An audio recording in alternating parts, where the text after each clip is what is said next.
Halo semuanya, selamat datang di channel Auto Driver. Dan inilah mobil yang sangat mengejutkan diluncurkan di 2017. Suzuki akhirnya memasukkan varian diesel untuk R3. Dan bukan sembarang diesel, karena dia adalah diesel hybrid seperti Anda bisa lihat di tulisannya. Diesel hybrid ini juga mengejutkan karena harganya sangat reasonable. Kita lihat apa yang ditawarkan oleh mobil ini. Kalau kita mendengar kata hybrid, maka sudah terbayang mobil yang harganya sangat mahal. Tapi ternyata tidak. Mobil ini dijual 219,5 juta rupiah on the road. Bertransmisi manual, sudah dilengkapi dengan ABS, airbag, walaupun wajahnya bukan yang seperti R3 Dreza. Dia artinya harganya setara dengan R3 Dreza yang bertransmisi manual juga, bahkan lebih murah dari sejumlah varian Suzuki R3 lainnya. Karena rahasianya adalah mesin yang dipakai. Mesin ini 1300 cc, diesel dilengkapi dengan turbo. Tapi karena ini hybrid, pasti ada pertanyaan, di manakah letak baterai lithium yang besar untuk mensuplai listrik ke mesin? Jawabannya tidak ada. Atau di mana motor listrik yang menggerakkan roda supaya mobil bisa berjalan dengan mode elektrik sebelum kemudian dibantu oleh mesin? Jawabannya juga tidak ada motor listrik yang terpisah. Makanya mesin ini bisa tidak mendapat pajak yang berat seperti mobil hybrid karena dianggap tidak mempunyai dua mesin tapi hanya satu mesin. Lantas bagaimana cara kerjanya? Oke, jadi di mesin konvensional itu ada yang namanya alternator. Alternator adalah peranti yang diputar oleh mesin yang menghasilkan listrik, kemudian listriknya disimpan ke aki untuk mencegah aki supaya tidak tekor atau kekurangan listrik. Nah, di mobil ini aki yang digunakan itu kapasitasnya besar sehingga bisa menyimpan listrik lebih banyak. Listrik itu digunakan untuk apa? Listrik yang sudah banyak itu akan digunakan untuk mensuplai listrik pada saat sistem di mobil ini mematikan mesin pada saat kita berhenti di kemacetan atau di lampu merah atau sistem start-stop system. Nah, listrik yang dari aki ini akan menyuplai semua peranti listrik di dalam mobil.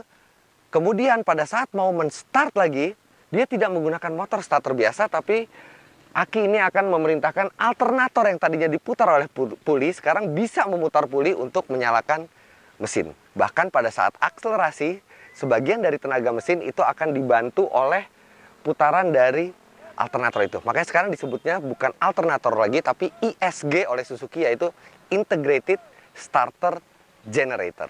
Dengan begitu, walaupun jumlah listrik yang dipakai untuk membantu kehematan mobil ini tidak sebanyak mobil hybrid murni, tapi setidaknya memberi kontribusi. Makanya dia diklaim sangat hemat yang nanti akan kita tes.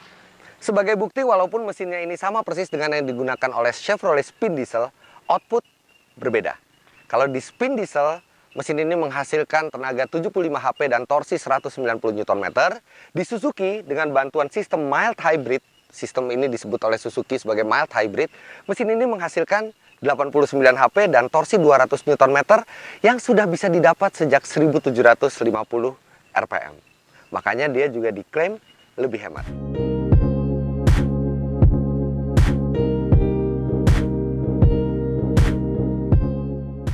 Secara umum desainnya sama dengan R3 lain setelah facelift, namun dengan beberapa perbedaan detail.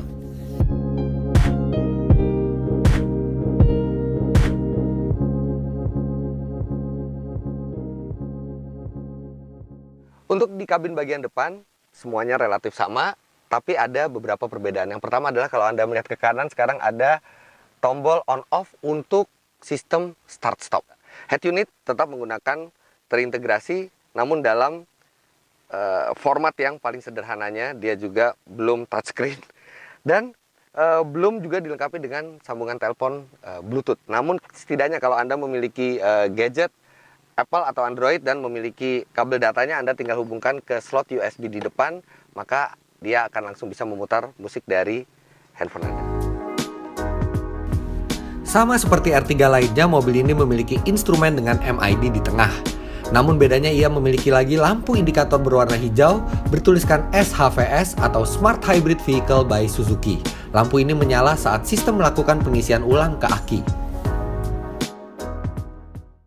posisi mengemudi sendiri seperti halnya R3, dia posisinya lebih duduk. Memang kalau dibandingkan Mobilio misalnya ya, dia lebih duduk, tapi dia tetap lebih ergonomis. Ergonomis itu artinya lebih pas untuk di badan dibandingkan Daihatsu Xenia atau Toyota Avanza. Tapi memang dia tidak seergonomis Honda Mobilio. Dia sama persis dengan R3 varian lainnya. Dan sekarang yang menjadi pertanyaan banyak orang adalah berapa besar getaran yang dihasilkan oleh mesin dieselnya. Kami tidak mau hanya dengan omongan. Di sini kami sediakan gelas berisi air putih yang dia akan menunjukkan berapa banyak getaran yang terjadi di kabin mobilnya.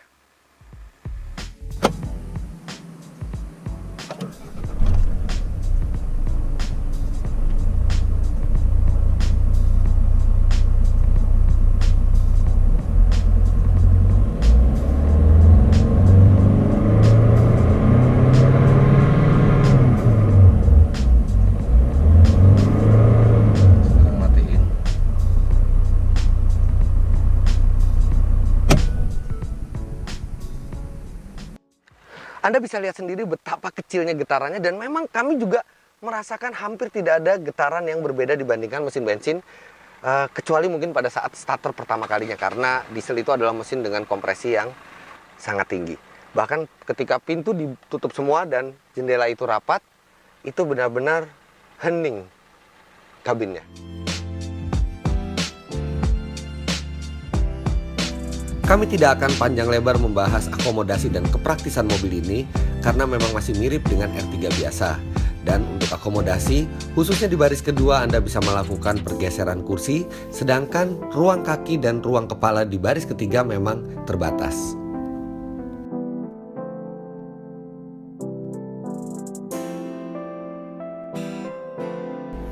Seperti varian bensinnya, R3 diesel ini pun akan mendapatkan kaca film berkualitas dari Solarguard Saint-Gobain. Saint-Gobain sendiri sudah hadir lebih dari 350 tahun dan merupakan pabrikan kaca terbesar di dunia, serta satu-satunya produsen kaca dan kaca film yang terintegrasi menjadi satu. Solarguard diproduksi dengan teknologi terdepan dan tersedia di lebih dari 90 negara. Solarguard Indonesia berkomitmen menghadirkan produk terbaik sesuai dengan kebutuhan dan iklim tropis yang membutuhkan penolakan panas stabil, bukan diserap seperti kaca film kompetitor pada umumnya. Solarguard memiliki varian lengkap, kualitas, dan performa yang tidak perlu diragukan lagi. Juga didukung jaringan dealer yang tersebar di seluruh Indonesia dan sistem garansi online. Jadi, sudahkah Anda dilindungi oleh kaca film berkualitas dari Solarguard Saint-Gobain? Terima kasih atas perhatian Anda. Sekarang kembali ke Suzuki R3 Diesel. Dan inilah yang ditunggu-tunggu, bagaimana rasanya R3 Diesel ketika dijalankan. Sangat mudah menjalankan mobil ini. Gigi satu merayap dari berhenti, itu tidak perlu menekan gas. Hanya lepas kopling saja dan mobil dengan gampangnya melaju, khas mesin diesel. Kemudian untuk koplingnya dia juga enteng. Jadi sebenarnya mobil ini tidak terlalu melelahkan, tapi memang akan sangat baik kalau misalnya ada transmisi maticnya. Kami sudah bertanya ke Suzuki kapan transmisi maticnya masuk. Suzuki bilang mereka akan melihat dulu respons pasar mengenai R3 diesel ini. Nanti kalau respons pasarnya bagus, bukan hal sulit untuk mereka membuat varian maticnya, walaupun di India tidak ada varian matic sekalipun, karena mereka punya pabrik di sini dan mereka dengan mudahnya bisa memasukkan transmisi otomatis ke sini. Begitu kira-kira kata Suzuki. Jadi untuk manual dia tergolong yang sangat mudah, tapi kami menantikan varian maticnya. Begitu mendapati kemacetan, karakter mobil ini langsung terasa perbedaannya. Nah, di saat kemacetan seperti ini, masukkan netral dan lepas kopling, dia mesin langsung mati. Dan ketika Anda mau berjalan lagi, Anda tinggal injak kopling, dia seketika menyala mesinnya, bukan dengan motor starter, tapi dengan ISG-nya tadi, Integrated Starter Generator. Jadi dari puli alternatornya itu yang men-start mesin terasa sangat smooth dan instan. Tapi memang pada saat di kemacetan dia berbeda dengan mobil hybrid seperti biasanya. Kalau mobil hybrid biasa itu AC juga kompresornya diputar oleh tenaga listrik. Kalau ini tidak, masih konvensional, sehingga kompresor AC berhenti bekerja dan AC menjadi tidak sedingin biasanya. Tapi kalau dia sudah terlalu panas, dia merasa bahwa wah ini udah tidak nyaman bagi penumpang di kabin, dia otomatis menyala sendiri. Atau kalau misalnya daya di baterai juga sudah mulai berkurang, dia langsung menyalakan mesin. Tapi memang start stop yang dimiliki mobil ini smooth, benar-benar sangat halus. Padahal ini mesin diesel. Hanya ada getaran sedikit pada saat starter dan mati, tapi itu pun sangat bisa ditoleransi dan membuat mobil ini menjadi lebih hemat lagi di kemacetan. Tapi secara overall, karakter pengendaraannya berbeda dengan hybrid murni. Jadi tidak ada itu karakter seperti khasnya hybrid murni, di mana mesin itu kadang-kadang mati pada saat deselerasi misalnya, kemudian menyala lagi dengan smoothnya bahu-membahu antara mesin listrik dan bensinnya menyuplai energi atau mengambil energi. Itu tidak ada. Dia seperti mobil konvensional dengan fitur auto start stop. Itu saja rasanya mobil ini, karena memang sistemnya juga sederhana. Ditambah lagi lebih sederhananya lagi, di dalam tidak ada indikator aliran energi, sedang mengecharge kah atau sedang mensuplai listrik kah atau berapa level dari baterai sekarang, itu tidak ada. Hanya ada lampu SHVS yang dia menyala hijau kalau dalam posisi kita sedang deselerasi dan mengambil energi untuk diisikan ke baterai. Hanya itu saja.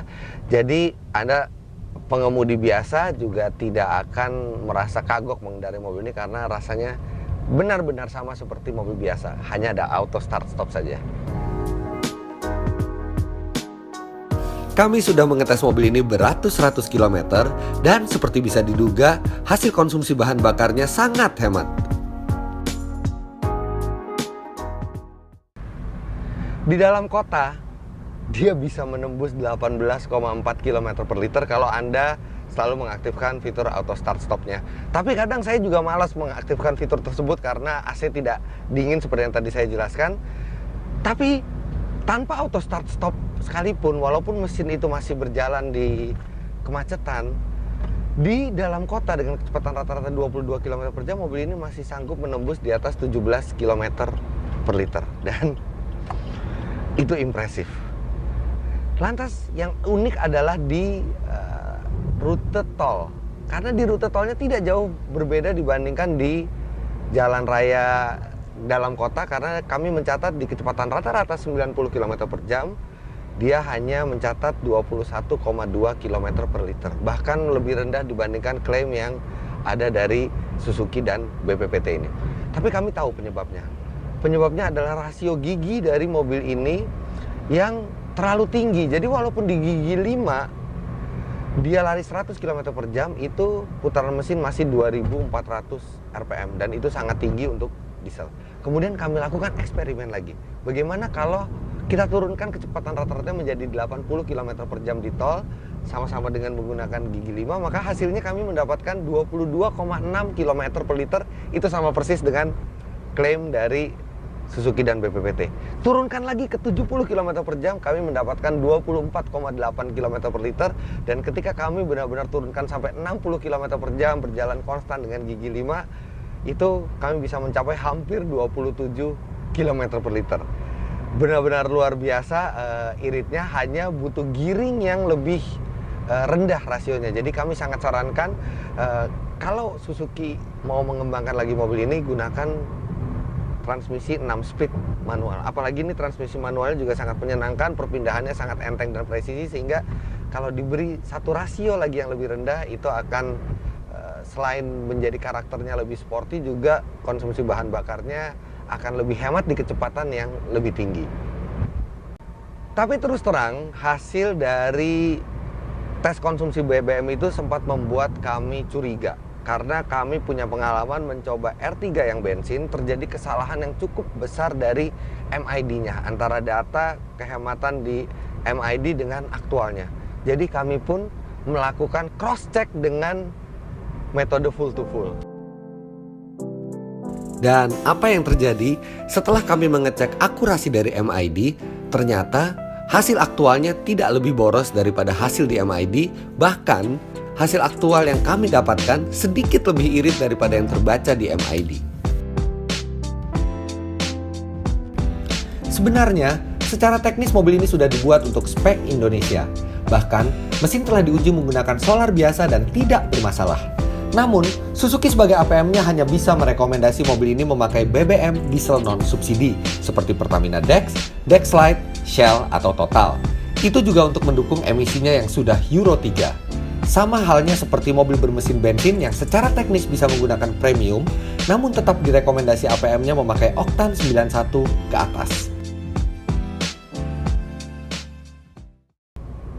Di atas kertas, figur akselerasi yang dihasilkan memang tidak begitu impresif, 0-100 km per jam dalam 13,2 detik, hasil pengetesan kami sendiri. Tapi itu masih figur yang reasonable untuk kelas low MPV, serta yang harus Anda rasakan sendiri adalah hentakan torsinya, karena itu yang istimewa di putaran tengah. Antara 1.500 sampai 3.000 RPM itu terasa lonjakan torsi yang sangat besar. Tapi memang mobil ini masih mengalami turbo lag. Mobil ini dilengkapi dengan satu turbo, dan turbo lag-nya cukup terasa. Kayak sekarang misalnya kita masukkan ke gigi 3, sekarang ini berjalan sekitar 60 km per jam, jadi di 2500. Saya injek gas full, tidak terjadi apa-apa, dan wah, tiba-tiba mendadak itu kuat sekali tenaganya.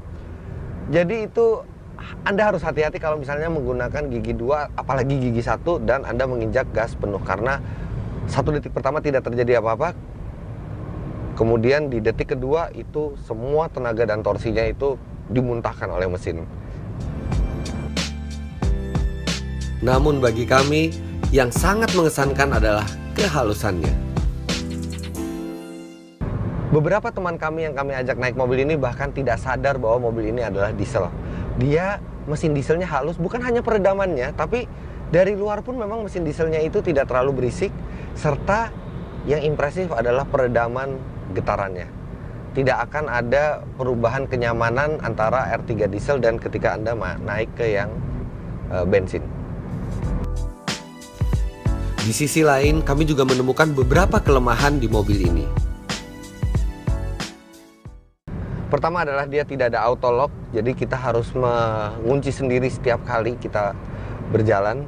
Kemudian entah kenapa di mobil tes kami kali ini itu setirnya agak seret, jadi kadang-kadang kita merasa tidak natural dan tidak bisa kembali ke lurus lagi karena setirnya agak terhambat, sehingga mengurangi sedikit keasikan mengemudi. Tapi berbicara fun to drive, dia memang belum sampai selevel Honda Mobilio, namun jelas di atasnya Toyota Avanza dan Daihatsu Xenia. Dia terasa lebih ergonomis, lebih menggugah untuk dikemudikan. Namun secara keseluruhan, setelah mengetes mobil ini hampir seminggu penuh, kami pun merasakan bahwa kami sangat menyukai mobil ini. Hanya akan ada 2 hal yang mungkin bisa membuat keraguan bagi calon pembeli mobil ini. Pertama adalah tidak direkomendasikannya penggunaan BBM diesel bersubsidi seperti solar atau biosolar. Padahal harganya lebih murah dibandingkan BBM diesel non-subsidi. Tapi itu bukan salah Suzuki dan teknologi mesinnya, itu adalah salah dari pemerintah dan Pertamina. Karena kenapa mesti subsidi itu diberikan untuk bahan bakar dengan kualitas yang buruk? Hilangkan saja bahan bakar itu, solar, dan berikan subsidi itu ke bahan bakar yang kualitasnya bagus, yang bisa memenuhi requirement mesin-mesin modern seperti yang ada di negara-negara tetangga dan negara-negara di seluruh dunia. Kemudian hal kedua yang akan menghambat konsumen mobil adalah tidak adanya transmisi matic, tapi itu kita tinggal menunggu apakah itu terjadi atau tidak. Tapi secara produk, secara yang ditawarkan oleh Suzuki, kami impress. Karena mobil ini harganya reasonable, kemudian performanya baik, kehematannya luar biasa, serta sistem hybridnya juga tidak terlalu rumit, yang itu tidak menimbulkan kekhawatiran orang bagaimana merawat mobil ini. Jelas ini lebih menggoda dari versi bensin. Kalau Anda memang suka R3, tidak ada masalah sama sekali dengan R3, dan Anda mengincar mau membeli mobil ini, jangan beli yang bensin sebelum Anda mencoba yang diesel ini.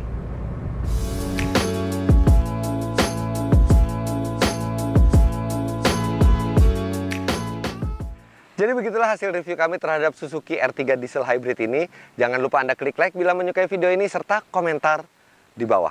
Main-main juga ke website kami di www.autodriver.com dan jangan lupa mengisi polling kami di atas. Subscribe juga ke channel kami Autodriver bila Anda belum. Terima kasih Anda sudah menyaksikan. Sampai jumpa di video review kami selanjutnya.